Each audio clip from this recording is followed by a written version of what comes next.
Paul Flannery. Thanks. Paul Flannery, SB Nation.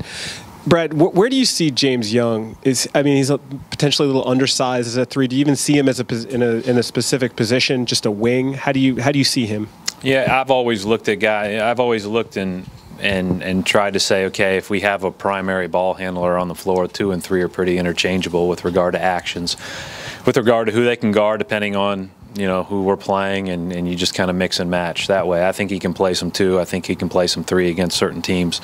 So we'll cross that bridge when we get there. But he's a player, and anybody that's a player that can put the ball on the floor and put the ball in the basket is we've talked about our struggles to score, and I think he's a guy that can create offense.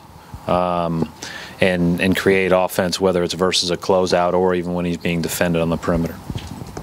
Jared Weiss, CLNS Radio. Brad, do you see potentially a 3-guard lineup with Marcus, Avery, and Rondo? I think that before I commit to any number of guys, we've got other guys that are on contract too, and so I see a highly focused, highly competitive, very supportive group of guards there. So, and then we'll figure out who plays the best, and then we'll go from there. Brad, Young is 18 years old. You obviously coached a lot of 18-year-old players in college. How much of a factor was that you know how to coach these kind of young players? Marcus isn't much older. A lot of our guys aren't much older. We've got a pretty young group when you factor in all the guys that are under contract for us next year. So not a huge, never was a factor in deciding whether or not to take them. We wanted to take the best players at each spot. Brad, Dan Roach from WBC, just kind of playing off what you said, kind of a big picture with going through the whole process and where you've been and where you are right now. How pleased are you that you were able to get these 2 particular players? Yeah, I think first of all, we're very pleased that we were able to get these 2 guys where we got them, and when you looked at the draft, like going into tonight, I had both of these guys in my top 11, and so I think that at the end of the day, you feel really good about that. That said, I look at it more from the big picture of there's a whole group, and these guys are now parts of that group. And we've all got to move in one direction, and I feel good that that's happening. I've said over the last couple weeks that our young guys are in there often working and doing things the right way and doing things with great pace and doing things together, and that's a good thing moving forward. Brad, yes. Michelle Steele from ESPN. Would you say that next season is still a rebuilding year after tonight?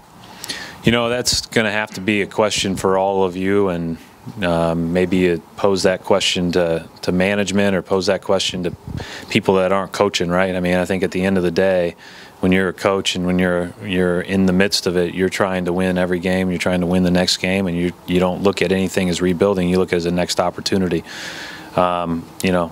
As long as you can prepare and strive and do your best, that's, it's hard for me to say that because I don't want to sell our team short. Brad, Adam Kaufman, the Sports Hub.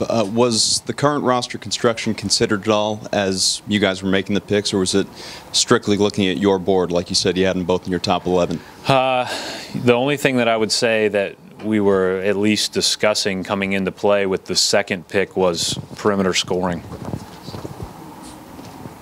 So I guess the current roster construction, you might say that played a role in that.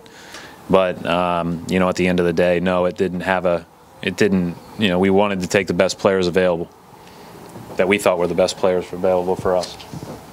Well, I feel a lot better standing here today than I did on July 4th last year. With how I feel heading into things, how much more comfortable I am in understanding the schedule of the NBA, the way to get the most out of our team as we move forward, the way to get the most out of our individuals. And, you know, we're not going to, you know, we'll have a lot of guys back that have been a part of this and understand how we want to do things. I think we're adding 2 good workers. I think we're adding 2 guys that'll be hungry to help.